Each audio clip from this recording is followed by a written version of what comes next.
Le 14 septembre 1974, Julien Morel, 7 ans, sort jouer derrière la ferme familiale près de Rennes. Sa mère le voit franchir la lisière de la forêt de Paimpont vers 15 heures.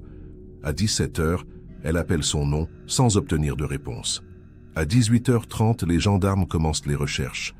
On ne reverra jamais Julien vivant. Pendant 15 ans, sa disparition reste un mystère absolu. Aucune trace, aucun témoin, aucun indice. Puis en 1989, lors du défrichage d'une zone marécageuse, un ouvrier découvre un cahier d'écolier protégé par du plastique. À l'intérieur, des dessins d'enfants racontent une histoire qui glace le sang.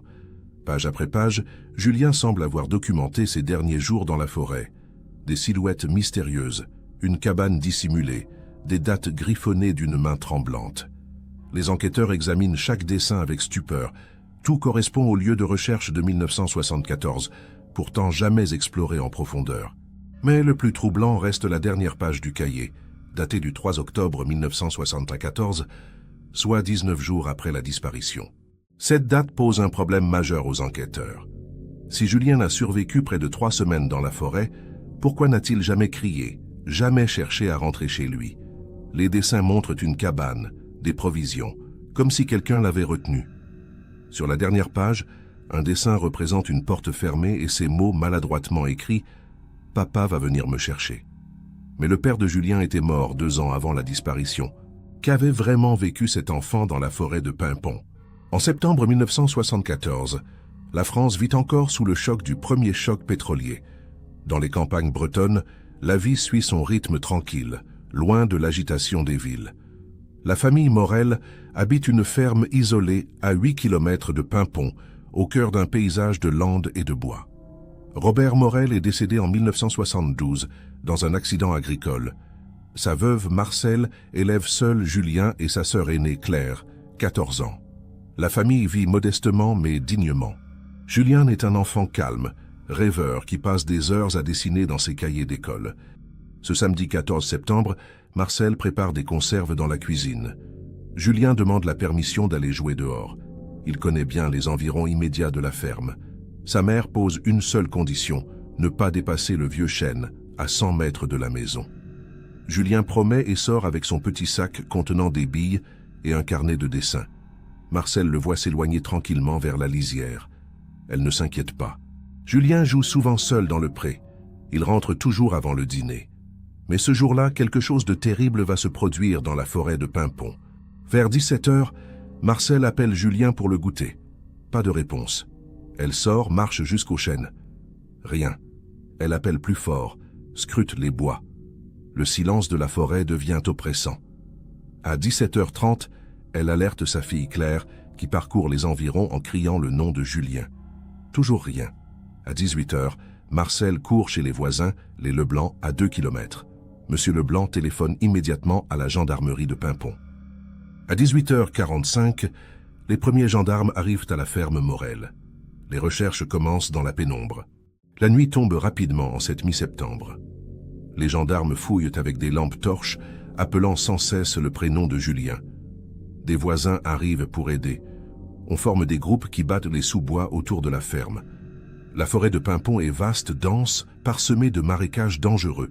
Un enfant de 7 ans peut facilement s'y perdre. Marcel Morel est en état de choc. Elle répète inlassablement que Julien connaît la règle, qu'il ne va jamais loin. Claire pleure sans s'arrêter. Vers minuit, on interrompt les recherches. Il fait trop noir, c'est trop dangereux. On reprendra au lever du jour.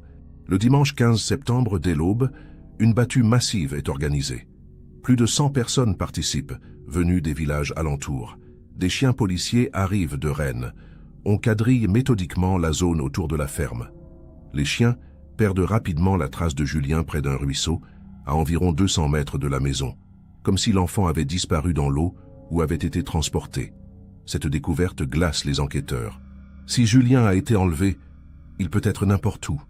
Si l'eau l'a emporté, on ne retrouvera peut-être jamais son corps dans les marécages. Avant de poursuivre cette enquête troublante, dites-nous en commentaire de quelle ville vous suivez cette histoire. Nous racontons chaque semaine des affaires non résolues qui ont marqué la France, des disparitions mystérieuses aux enquêtes restées sans réponse. Si vous voulez découvrir d'autres récits comme celui de Julien Morel, abonnez-vous à la chaîne. Et si cette affaire vous intrigue déjà, laissez un like pour nous encourager à continuer ces investigations dans les zones d'ombre de notre histoire. Maintenant, replongeons dans la forêt de Paimpont, en ce mois de septembre 1974, où les recherches vont durer des semaines sans rien donner. Les recherches se poursuivent pendant 10 jours avec une intensité décroissante. Chaque jour, des dizaines de bénévoles fouillent la forêt. On drague les étangs, on explore les anciennes carrières abandonnées. Les gendarmes interrogent tous les habitants dans un rayon de 20 km. Personne n'a rien vu, rien entendu. Aucun véhicule suspect n'a été signalé sur les routes ce samedi-là. La piste de l'enlèvement s'éloigne progressivement. Reste l'hypothèse de l'accident, celle d'un enfant perdu dans la forêt, blessé, incapable de répondre aux appels. Mais après 10 jours, les espoirs de retrouver Julien vivant sont infimes. L'adjudant-chef Pierre Gardel dirige l'enquête depuis la gendarmerie de Paimpont. Cet homme de 52 ans connaît parfaitement la région. Il a grandi dans ces bois, chassé dans ces sous-bois pendant des années. Pour lui, un enfant de 7 ans ne peut pas survivre longtemps seul dans la forêt en septembre. Les nuits sont déjà fraîches, il n'y a rien à manger. Si Julien s'est perdu, on aurait dû retrouver son corps rapidement. Si quelqu'un l'a enlevé, pourquoi aucune demande de rançon? La famille Morel n'a pas d'argent. Gardel est convaincu que la réponse se trouve dans la forêt, mais où exactement? Le 24 septembre, soit 10 jours après la disparition, on découvre une première trace de Julien. Un promeneur trouve une bille bleue près d'un sentier, à 800 mètres de la ferme. Marcel Morel identifie formellement cette bille. Elle faisait partie du petit sac de Julien. Les recherches se concentrent immédiatement dans ce secteur. On fouille chaque buisson, chaque creux de terrain. Mais on ne trouve rien d'autre. Cette bille isolée pose plus de questions qu'elle n'apporte de réponses. Comment est-elle arrivée là? Julien l'a-t-il fait tomber en jouant ou l'a-t-il laissé volontairement comme un indice? Le lendemain, un habitant de Paimpont se présente à la gendarmerie. Il affirme avoir vu un homme étrange rôder près de la forêt le 14 septembre en début d'après-midi. Un individu d'une quarantaine d'années, vêtu d'un blouson sombre, qui semblait observer la lisière des bois. Le témoin ne peut donner plus de précision. Il n'a pas vu de véhicule, ne se souvient pas du visage. L'adjudant-chef Gardel reste sceptique. Ce genre de témoignage surgit toujours après une disparition médiatisée. Des dizaines de personnes vont appeler dans les jours suivants pour signaler des inconnus suspects. Pourtant, il note soigneusement ces informations dans son registre. Les médias s'emparent de l'affaire. Ouest France publie un long article le 26 septembre avec la photo de Julien, un enfant blond aux yeux clairs, souriant, tenant un dessin qu'il vient de terminer. Le journal titre « Où est Julien Morel ?» La famille lance un appel à témoins désespérés. Marcel supplie quiconque détient des informations de se manifester. Elle promet qu'elle ne porte plainte contre personne, qu'elle veut juste récupérer son fils. Claire, la sœur aînée, distribue des tracts dans tous les villages. Sur chaque tract, la photo de Julien et un numéro de téléphone. Des centaines d'exemplaires sont affichés dans toute l'île et Vilaine. Le 30 septembre, les recherches officielles sont suspendues. Après 16 jours d'efforts intenses, les gendarmes n'ont plus de pistes à exploiter. La forêt a été ratissée sur plusieurs kilomètres carrés. Les étangs ont été sondés. Les grottes connues ont été explorées. Il ne reste plus qu'à attendre qu'un promeneur tombe par hasard sur quelque chose. L'adjudant-chef Gardel classe l'affaire en disparition inquiétante. Il continue ses investigations, mais sans moyens supplémentaires. Pour l'opinion publique, Julien Morel rejoint la longue liste des enfants disparus dont on ne retrouve jamais la trace. Marcel refuse d'organiser des obsèques. Tant qu'on n'a pas de corps, son fils est vivant quelque part. Les semaines passent dans une attente insoutenable pour la famille. Octobre arrive, puis novembre. Les feuilles tombent, dévoilant la forêt sous un nouveau jour. Des chasseurs parcourent les bois chaque week-end. Gardel leur demande de rester vigilants, de signaler toute découverte suspecte. Mais l'automne passe sans rien révéler. L'hiver 1974 est particulièrement rigoureux. La neige recouvre la forêt de Paimpont pendant des semaines. Si le corps de Julien s'y trouve, il est désormais inaccessible jusqu'au printemps. Marcel sombre dans une dépression profonde. Claire abandonne le lycée pour s'occuper de la ferme et de sa mère. La vie de cette famille est brisée. Au printemps 1975, quand la neige fond, des recherches informelles reprennent. Des bénévoles, Souvent des parents d'élèves de l'école de Julien continuent de fouiller la forêt le dimanche. Ils ne trouvent rien. L'été passe, puis un nouvel automne. Progressivement, l'affaire Morel s'efface des conversations. D'autres drames surviennent, d'autres actualités occupent l'attention. Seule la famille continue de chercher, d'espérer contre toute logique. L'adjudant-chef Gardel prend sa retraite en 1976. Il laisse un dossier complet à son successeur, mais aucune piste sérieuse. Le mystère de la disparition de Julien Morel semble destiné à rester entier pour l'éternité. Pourtant, quelque part dans la forêt de Paimpont, un petit cahier d'écolier attend d'être découvert. Protégé par du plastique, enfoui sous des feuilles mortes et de la mousse, il contient des dessins qui racontent une histoire terrifiante. Des dessins réalisés par un enfant de 7 ans pendant les jours qui ont suivi sa disparition. Des dessins que personne ne verra pendant 15 longues années. Des dessins qui vont rouvrir l'affaire de la manière la plus bouleversante qui soit. Mais en 1975, personne ne sait encore que ce cahier existe. La forêt garde son secret silencieuse et impénétrable. La vie reprend tant bien que mal à la ferme Morel. Marcel survit plus qu'elle ne vit. Elle garde la chambre de Julien intacte, ses jouets rangés, ses dessins accrochés au mur. Chaque année, le 14 septembre, elle dépose des fleurs à l'endroit où Julien a été vu pour la dernière fois.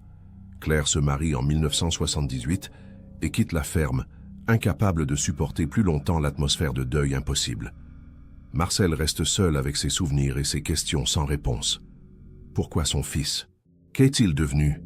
Est-il mort rapidement ou a-t-il souffert? Ces interrogations la hantent jour et nuit, sans jamais trouver de réponse. Les années 80 arrivent. L'affaire Morel n'est plus qu'une vieille histoire que les anciens de Paimpont racontent parfois. Les nouveaux gendarmes en poste ne connaissent même pas les détails du dossier. La forêt continue sa vie, indifférente aux drames humains. Les arbres grandissent, les sentiers changent, la nature reprend ses droits sur les zones autrefois fouillées. Personne ne se doute qu'en 1989, un simple défrichage va tout changer. Personne n'imagine qu'un ouvrier forestier va découvrir quelque chose qui relancera l'enquête de la manière la plus inattendue. Mais pour l'instant, en cette fin des années 70, Julien Morel n'est plus qu'un fantôme dans la mémoire collective de la région. Lorsque l'adjudant-chef Pierre Gardel commence son enquête, le 15 septembre 1974, il applique une méthode rigoureuse. Il interroge d'abord longuement Marcel Morel. Quelle était l'humeur de Julien ce jour-là? Avait-il mentionné quelqu'un récemment? Y avait-il eu des événements inhabituels dans les jours précédents? Marcel répond calmement malgré son angoisse. Julien était comme d'habitude, peut-être un peu plus silencieux depuis la rentrée scolaire. Il n'avait parlé de personne en particulier. Tout semblait normal. Cette normalité même inquiète Gardel. Les enlèvements sont généralement précédés de signes, de rôdeurs, de tentatives d'approche. Ici, rien. Gardel interroge ensuite Claire, la sœur de Julien. La jeune fille de 14 ans est effondrée. Elle raconte que Julien dessinait beaucoup ces derniers temps. Des arbres, des animaux, des cabanes imaginaires.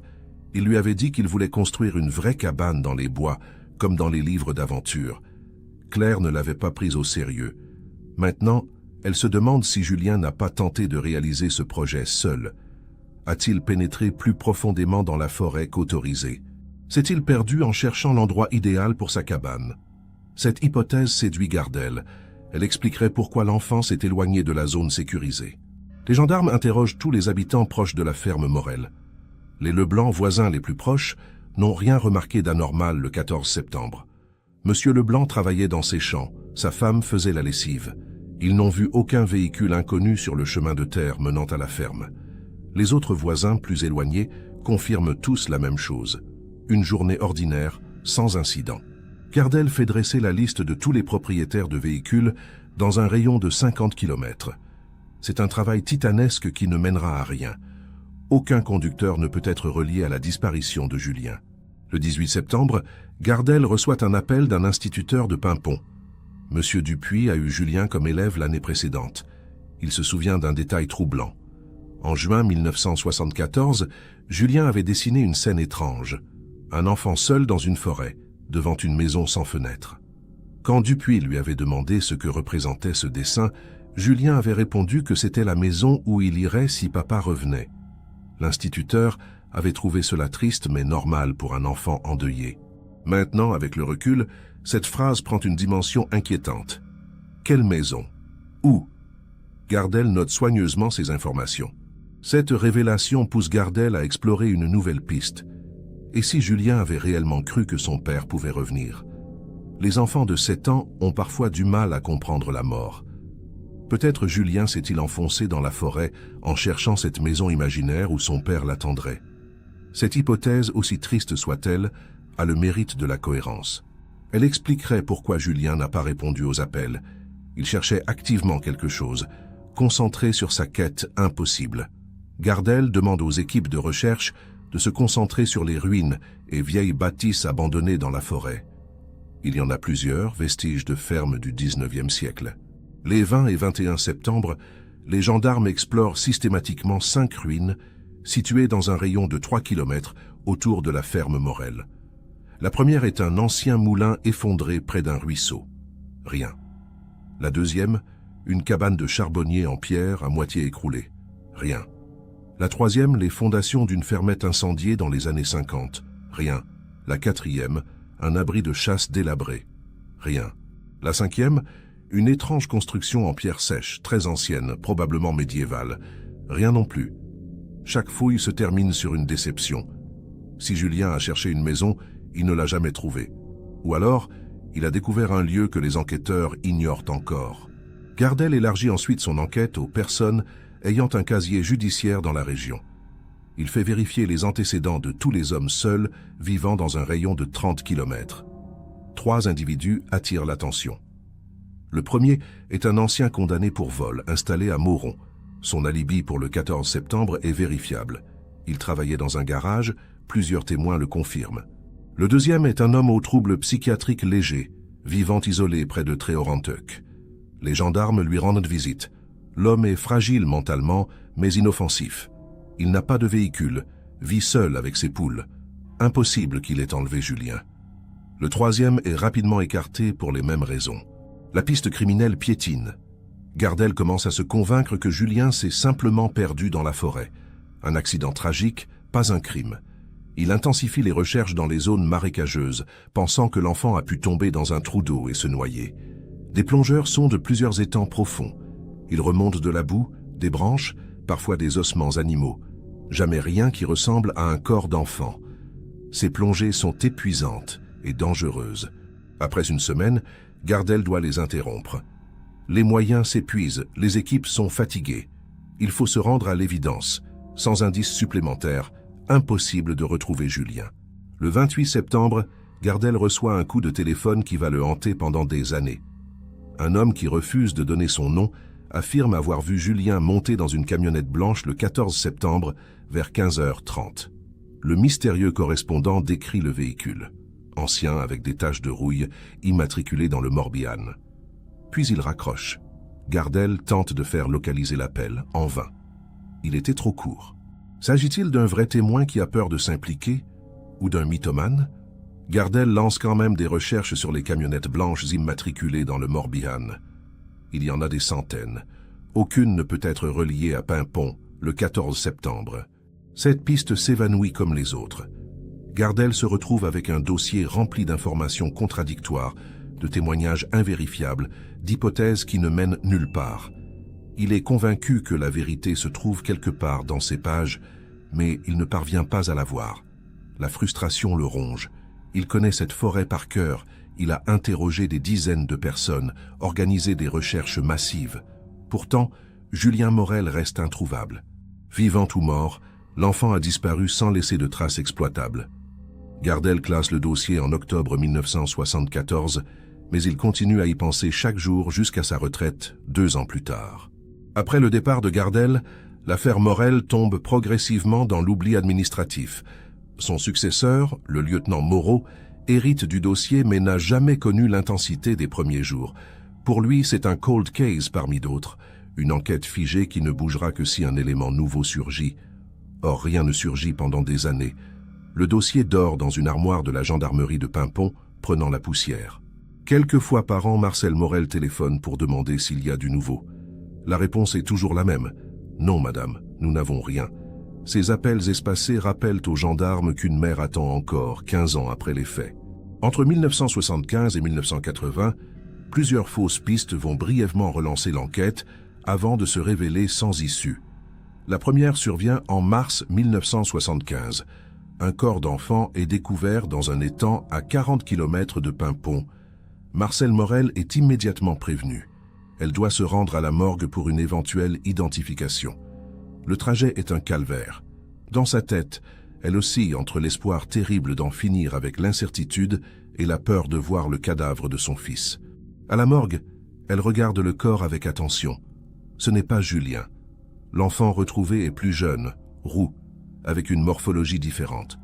Le soulagement se mêle à la déception. L'attente continue. En août 1976, un homme est arrêté dans le Finistère pour des agressions sur mineurs. Pendant son interrogatoire, il mentionne vaguement un enfant qu'il aurait vu près de Paimpont en 1974. Les gendarmes de Quimper alertent immédiatement leurs collègues d'Ille-et-Vilaine. Le lieutenant Moreau interroge le suspect pendant des heures. L'homme finit par avouer qu'il a inventé cette histoire pour négocier sa peine. Il n'a jamais mis les pieds à Paimpont. Il ne sait rien sur Julien Morel. Il a juste lu un vieil article de journal et a pensé que prétendre avoir des informations lui donnerait un avantage. Moreau classe cette piste avec dégoût.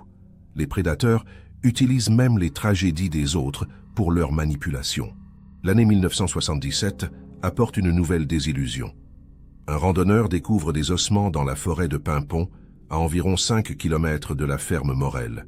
Immédiatement, la gendarmerie mobilise une équipe médico-légale. Les ossements sont exhumés avec précaution, photographiés, catalogués. Marcel est de nouveau contactée. On lui demande si Julien avait des particularités dentaires. Elle fouille dans ses souvenirs, mentionne une dent de lait qui tardait à tomber. L'analyse des ossements prend 2 semaines. Puis le verdict tombe. Il s'agit de restes d'animaux, probablement un chevreuil mort naturellement. Encore une fausse alerte qui ravive la douleur sans apporter de réponse. Un événement troublant se produit en novembre 1978. Une voyante contacte la gendarmerie. Elle prétend avoir eu une vision concernant Julien Morel. Selon elle, l'enfant se trouve près d'une source, sous des rochers, à l'est de la ferme familiale. Elle décrit précisément un lieu avec 3 chaînes formant un triangle. Le lieutenant Moreau est sceptique face à ces méthodes, mais la pression de Marcelle Morel le pousse à vérifier. Une équipe se rend dans la zone décrite. Effectivement, il existe un endroit correspondant à la description. 3 vieux chênes, une source, des rochers. On fouille pendant 2 jours. On ne trouve absolument rien. La voyante a simplement décrit un lieu commun dans la forêt bretonne. Les faux témoignages se multiplient avec les années. En 1979, une femme de Rennes affirme avoir vu Julien dans un supermarché, vivant, en compagnie d'un couple inconnu. Elle a attendu 5 ans pour parler parce qu'elle n'était pas sûre. Moreau vérifie quand même. La femme ne peut fournir aucun détail précis sur le couple. Elle n'a pas noté de plaque d'immatriculation. Elle ne peut même pas dire de quelle couleur étaient les cheveux de l'enfant aperçu. Son témoignage est inutilisable. Moreau classe sans suite. Ces fausses pistes épuisent les ressources et donnent de faux espoirs à la famille. Chaque fois, Marcel pense que c'est la bonne. Chaque fois, elle replonge dans le désespoir. En 1980, un journaliste d'Ouest France décide de rouvrir médiatiquement l'affaire Morel pour les 6 ans de la disparition. Il publie une grande enquête sur plusieurs jours avec de nouvelles photos, des interviews de la famille. L'article génère des dizaines d'appels à la rédaction. Des gens prétendent avoir vu Julien partout, à Paris, à Marseille, en Belgique, même en Espagne. Chaque signalement est transmis à la gendarmerie. Chacun est vérifié dans la mesure du possible. Aucun ne correspond à Julien. Ce déferlement médiatique apporte plus de confusion que d'éclaircissement. Moreau demande au journal de ne plus publier sur cette affaire. Le silence retombe sur le dossier Morel. Une théorie persistante circule dans la région. Julien aurait été enlevé par des gens du voyage qui traversèrent la Bretagne en septembre 1974. Cette hypothèse repose uniquement sur des préjugés. Aucun élément du dossier ne la soutient. Aucun campement de gens du voyage n'était installé près de Paimpont à cette période. Aucun témoignage ne mentionne de roulotte ou de caravane suspecte. Pourtant, cette rumeur perdure pendant des années, alimentée par l'ignorance et le besoin de trouver un coupable. Moreau doit régulièrement démentir cette théorie infondée. Mais dans les conversations de bistrot, elle continue à circuler comme une vérité établie. Certains habitants développent leur propre théorie. Julien se serait noyé dans un des nombreux trous d'eau cachés de la forêt. Son corps aurait été emporté par les courants souterrains, enterré sous la vase. Cette explication rassure d'une certaine manière. Elle transforme le drame en accident naturel, sans responsable humain. Mais les plongeurs qui ont exploré les principaux étangs en 1974 n'ont rien trouvé. Et même dans les marécages les plus profonds, un corps finit généralement par remonter ou être découvert par hasard. Or, 15 ans après, rien n'a émergé. Cette théorie ne convainc pas le lieutenant Moreau, qui reste persuadé qu'il manque une pièce essentielle au puzzle. En 1982, une nouvelle génération de gendarmes arrive à Paimpont. Pour eux, l'affaire Morel appartient au passé. Le dossier dort dans les archives. Plus personne n'y pense vraiment, sauf Marcel qui vieillit seul dans sa ferme. Elle a maintenant 58 ans. Ses cheveux ont blanchi. Son visage porte les stigmates de 15 années d'attente. Chaque matin, elle regarde par la fenêtre vers la forêt et se demande où repose son fils. Chaque soir, elle s'endort avec la même question sans réponse. Sa fille Claire vient la voir une fois par mois. Elle ne parle presque plus de Julien. Le chagrin s'est transformé en silence. Les années 80 marquent le début de l'informatisation des dossiers criminels en France. Le lieutenant Moreau fait numériser les principales pièces du dossier Morel.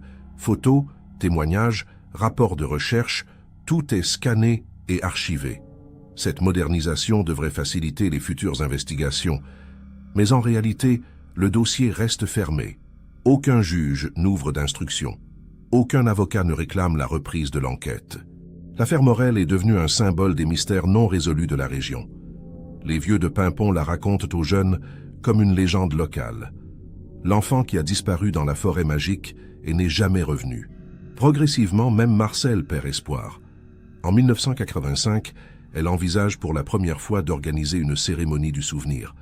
Pas des obsèques officielles, elle ne peut pas s'y résoudre, mais quelque chose qui marquerait les 11 ans de la disparition. Elle en parle au curé de Paimpont. Celui-ci comprend sa douleur et accepte d'organiser une messe commémorative. Le 14 septembre 1985, une trentaine de personnes se rassemblent dans la petite église. On prie pour Julien. On prie pour que sa mère trouve la paix. Marcel pleure silencieusement, mais dans son cœur, une petite flamme refuse encore de s'éteindre. Quelque part, elle sait que la vérité finira par surgir. Le 12 mars 1989, 15 ans après la disparition de Julien, un événement extraordinaire se produit. L'Office national des forêts lance des travaux de défrichage dans une zone marécageuse de la forêt de Paimpont. Cette zone, située à environ 3 km de la ferme Morel, n'avait jamais été vraiment explorée en 1974. Trop dangereuse, trop instable, parsemée de bourbiers traîtres. Les recherches de l'époque s'étaient concentrées sur les zones accessibles. Aujourd'hui, des engins modernes permettent de drainer et d'assainir ce secteur pour le transformer en sentier de randonnée. Les travaux débutent sous un ciel gris, typiquement breton. Vers 11 heures, un ouvrier forestier nommé Michel Tanguy travaille à la débroussailleuse près d'un vieux chêne mort. En dégageant un amas de fougères et de ronces, sa machine heurte quelque chose de dur. Il s'arrête, se penche, écarte les végétaux à la main. Sous une épaisse couche de mousse et de feuilles pourries, il découvre un paquet enveloppé dans du plastique transparent épais. Le plastique est jauni par le temps, mais intact. À l'intérieur, on distingue nettement un cahier d'écolier. Tanguy appelle son chef de chantier. Tous deux examinent l'objet sans y toucher. Quelque chose dans cette découverte leur paraît anormal. Pourquoi un cahier là, protégé ainsi? Le chef de chantier décide d'appeler la gendarmerie par précaution. À 13 heures, 2 gendarmes arrivent sur place. Ils examinent le paquet avec attention. Le plastique semble avoir été soigneusement fermé, comme pour protéger le contenu de l'humidité. Ils photographient la scène, notent l'emplacement exact, puis ils ramassent délicatement le paquet et le transportent à la gendarmerie de Paimpont. Là, dans une salle d'examen, ils ouvrent précautionneusement le plastique. À l'intérieur, un cahier Clairefontaine à petits carreaux, un peu gondolé mais lisible. Sur la couverture, écrit au stylo bleu d'une écriture enfantine, « Julien Morel, CE1 ». Le silence tombe dans la pièce. Tous les gendarmes présents connaissent ce nom. Certains sont trop jeunes pour avoir participé aux recherches de 1974, mais tous ont entendu parler de l'affaire. Le lieutenant Moreau, toujours en poste 15 ans plus tard, est immédiatement alerté. Il arrive en courant. Quand il voit le cahier, ses mains tremblent légèrement. Il enfile des gants, ouvre la première page. Des dessins d'enfants, des arbres, des animaux, des bonshommes. Puis des annotations, des dates. La première date inscrite est le 15 septembre 1974, le lendemain de la disparition. Moreau sent son cœur s'accélérer. Ce cahier a été écrit après que Julien a disparu. Page après page, le lieutenant découvre un récit visuel terrifiant. Le 15 septembre, Julien a dessiné la forêt, un soleil, et lui-même seul sous un arbre. Légende maladroite, je suis perdu. Le 16 septembre, dessin d'une cabane en bois, très sommaire. Julien écrit « J'ai trouvé une maison ». Le 17 septembre, dessin de provisions, des boîtes, des bouteilles. Il écrit « Il y a à manger ici ». Le 18 septembre, dessin plus inquiétant. Une porte avec un cadenas dessiné de l'extérieur. Julien note « Je peux pas sortir ». Moreau comprend avec horreur que cet enfant n'était pas simplement perdu. Quelqu'un l'avait enfermé quelque part dans la forêt. Les dessins continuent, chacun daté. Le 19 septembre, Julien dessine une silhouette floue à travers ce qui ressemble à une fenêtre. Il écrit « Quelqu'un vient la nuit ». Le 20 septembre, dessin de nourriture déposée près de la porte. Il note « Il me donne à manger mais il parle pas ». Le 21 septembre, Julien dessine ce qui semble être une lampe ou une bougie. Il écrit « J'ai peur du noir ». Les dessins deviennent plus angoissés au fil des pages. Les traits sont moins assurés. L'écriture tremble. On sent qu'un enfant de 7 ans lutte contre la terreur de sa situation. Moreau doit s'arrêter plusieurs fois, bouleversé par ce témoignage posthume. Le 25 septembre, le ton change légèrement. Julien dessine une silhouette plus précise. Un homme grand avec un chapeau.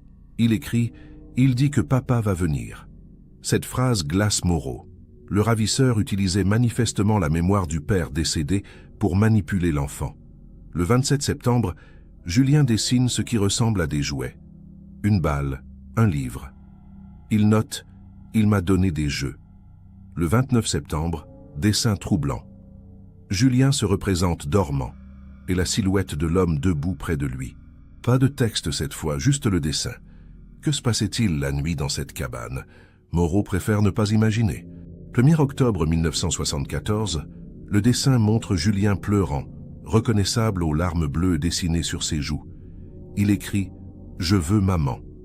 Le 2 octobre, page presque vide.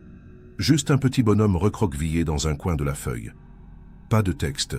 Puis vient la dernière page datée du 3 octobre 1974. Le dessin représente une porte fermée vue de l'intérieur avec des planches clouées. Au bas de la page, de l'écriture tremblante, « Papa va venir me chercher ». C'est la dernière phrase écrite par Julien Morel.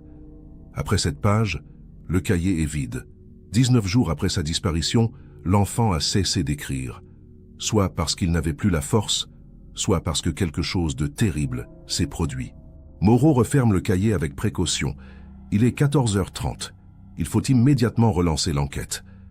La découverte de ce cahier change absolument tout. Julien n'est pas mort accidentellement dans la forêt.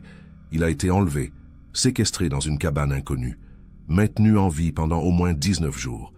Un ravisseur l'a nourri, lui a parlé, a utilisé la mémoire de son père pour le contrôler. Puis, après le 3 octobre, Julien a disparu définitivement. Mort? Emmené ailleurs? Le cahier ne le dit pas. Moreau décroche son téléphone. Il doit prévenir Marcel Morel. 15 ans après, sa mère va enfin savoir ce qui est arrivé à son fils, du moins en partie. L'appel est le plus difficile que Moreau ait jamais passé. Il explique à Marcel qu'on a retrouvé le cahier de Julien, qu'il contient des informations sur ce qui s'est passé après sa disparition. Marcel ne dit rien pendant de longues secondes. Puis elle demande d'une voix blanche si son fils est vivant. Moreau doit dire la vérité. « Non, madame, nous pensons que Julien est décédé. Mais maintenant, nous savons qu'il a été enlevé. » Il lui propose de venir à la gendarmerie pour voir le cahier. Marcel accepte. 1 heure plus tard, cette femme de 65 ans franchit la porte de la gendarmerie de Paimpont, le visage fermé, prête à affronter la vérité après 15 années d'attente. La lecture du cahier par Marcel Morel est un moment d'une intensité insoutenable. Moreau la laisse seule dans une salle, avec le cahier posé devant elle. Pendant 40 minutes, Marcel tourne les pages lentement. découvrant les dessins de son fils, ses mots maladroits, sa peur grandissante. Elle reconnaît son écriture, sa façon de dessiner les arbres avec des branches en zigzag. Elle voit la progression de l'angoisse page après page. Quand elle referme le cahier, elle a vieilli de 10 ans.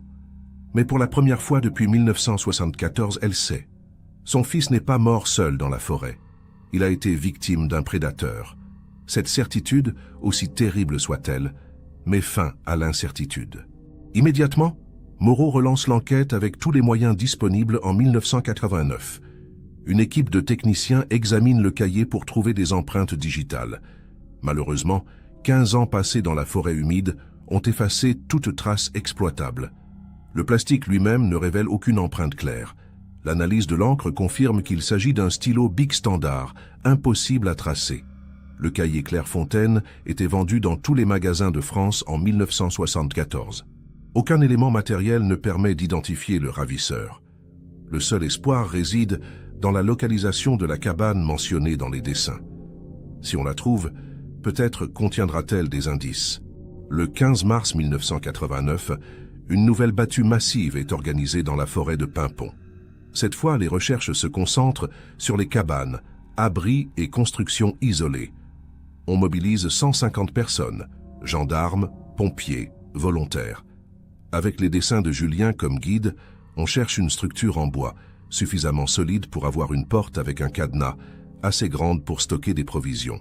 Les équipes fouillent méthodiquement chaque secteur. Elles découvrent plusieurs vieilles cabanes de chasseurs, des abris de bûcherons, même une ancienne cache de contrebandiers. Mais aucune ne correspond exactement aux descriptions du cahier. Et surtout, aucune ne contient de traces de Julien. Un détail du cahier intrigue particulièrement Moreau. Julien mentionne que son ravisseur venait la nuit.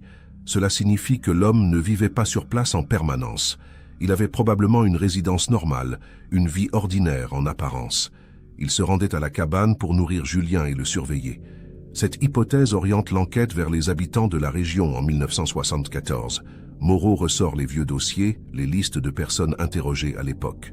Il cherche un homme seul, vivant près de la forêt, ayant accès à une cabane isolée. Plusieurs noms correspondent, mais tous ont des alibis ou sont décédés depuis. L'enquête piétine encore. Les médias s'emparent de l'affaire avec une intensité jamais vue. L'histoire du cahier retrouvé fascine toute la France.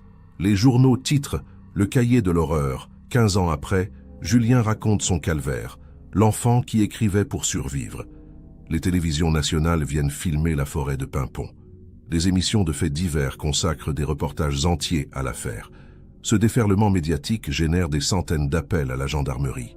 Certains sont utiles, la plupart sont inutiles. Une femme prétend avoir vu un homme étrange près de la forêt en 1974. Un ancien chasseur se souvient d'une cabane qu'il n'a jamais revue depuis. Chaque piste est vérifiée méthodiquement. Aucune ne mène au ravisseur. Un élément nouveau surgit fin mars 1989. Un ancien résident de Paimpont, parti vivre en région parisienne en 1975, contacte la gendarmerie après avoir vu un reportage télévisé. Il se souvient d'un homme bizarre qui habitait près de la forêt en 1974, un certain Bernard Corvec, menuisier de son état, vivant seul dans une maison isolée. L'homme avait environ 40 ans à l'époque, célibataire, avec une réputation d'ours solitaire. Le témoin se souvient qu'on le voyait souvent rôder dans les bois avec des outils. Moreau vérifie immédiatement cette information. Bernard Corvec est décédé en 1983 d'un cancer. Il ne peut plus être interrogé, mais son profil correspond parfaitement. Moreau se rend à l'ancienne maison de Bernard Corvec, maintenant occupée par de nouveaux propriétaires. Il demande l'autorisation de fouiller les dépendances. Les actuels habitants acceptent, intrigués. Dans un ancien atelier de menuiserie, derrière des planches empilées, Moreau découvre des outils, des clous rouillés, des chutes de bois, rien d'extraordinaire pour un menuisier. Mais dans un coin, sous une bâche, il trouve un objet troublant. Un vieux cadenas Yale identique à celui dessiné par Julien dans son cahier. Ce cadenas n'est pas une preuve formelle, mais il renforce les soupçons. Corvec connaissait la forêt, savait construire des cabanes, vivait seul, et possédait le type de cadenas utilisé pour enfermer Julien. Moreau épluche le passé de Bernard Corvec. L'homme n'avait aucun casier judiciaire, jamais marié, sans enfant connu, travailleur discret. Ses anciens clients le décrivent comme compétent mais froid, peu bavard. Rien d'alarmant en apparence. Pourtant, un voisin se souvient que Korvec s'absentait parfois plusieurs jours d'affilée, prétendant aller chasser. Or, personne ne l'avait jamais vu ramener de gibier. Où allait-il vraiment? Moreau suspecte que Korvec possédait une cabane cachée quelque part dans la forêt, un lieu qu'il utilisait comme refuge. Après avoir enlevé Julien, il l'aurait enfermé là, pensant peut-être le garder indéfiniment. Mais quelque chose a mal tourné. La question qui hante Moreau est simple. Qu'est-il arrivé à Julien après le 3 octobre 1974? Le cahier s'arrête ce jour-là. 3 hypothèses sont possibles. Première hypothèse, Julien est mort de maladie, de faim ou de froid, et Korvec a enterré son corps quelque part dans la forêt. Deuxième hypothèse, Korvec a tué Julien volontairement, craignant que l'enfant soit découvert ou parle. Troisième hypothèse, Julien s'est évadé et s'est perdu dans la forêt, mourant seul quelque part où son corps n'a jamais été retrouvé. Moreau penche pour la première ou la deuxième hypothèse, mais sans le corps de Julien, impossible de savoir. La forêt garde encore ce secret. Les recherches de la cabane se poursuivent pendant tout le printemps 1989. Des équipes avec des chiens, des hélicoptères, même des géologues pour repérer d'éventuelles anomalies du sol. On explore des zones jamais fouillées en 1974. On découvre des dizaines d'abris, de caches, de ruines. Certains contiennent des objets anciens, bouteilles vides, outils rouillés, vêtements pourris. Mais aucun ne révèle de traces certaines de Julien. Progressivement, l'espoir de retrouver la cabane s'amenuise. 15 ans après, la nature a tout recouvert.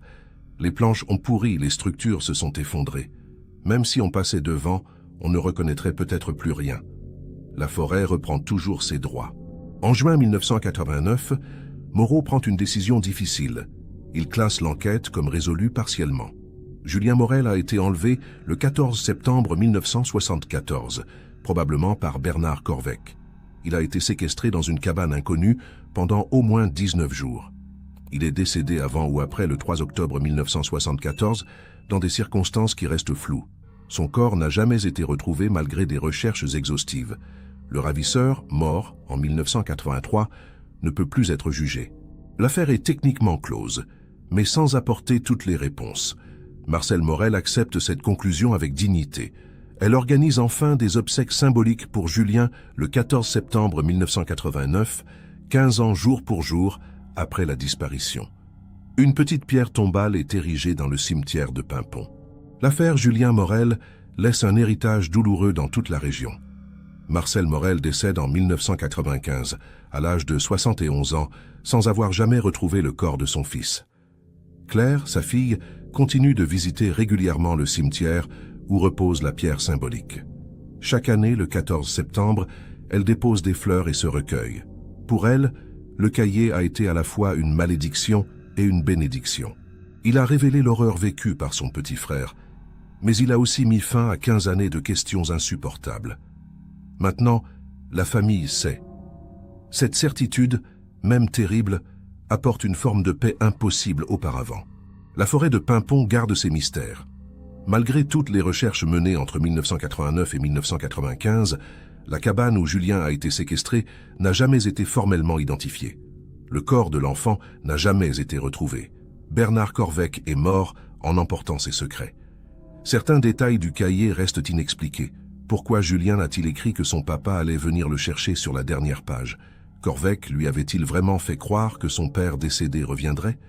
Ou l'enfant, désespéré, s'accrochait-il à un fantasme impossible? Ces questions resteront sans réponse. La forêt a englouti la vérité complète, ne laissant que des fragments d'une tragédie. Le cahier de Julien Morel est aujourd'hui conservé dans les archives départementales d'Ille-et-Vilaine. Des chercheurs en criminologie l'ont étudié comme un témoignage unique sur la psychologie d'un enfant enlevé. Ces dessins sont reproduits dans des ouvrages spécialisés. Mais pour les habitants de Paimpont, ce cahier reste avant tout le symbole d'une innocence brisée. L'histoire de Julien continue de circuler, transmise de génération en génération. Et si vous traversez un jour la forêt de Paimpont, rappelez-vous cette affaire.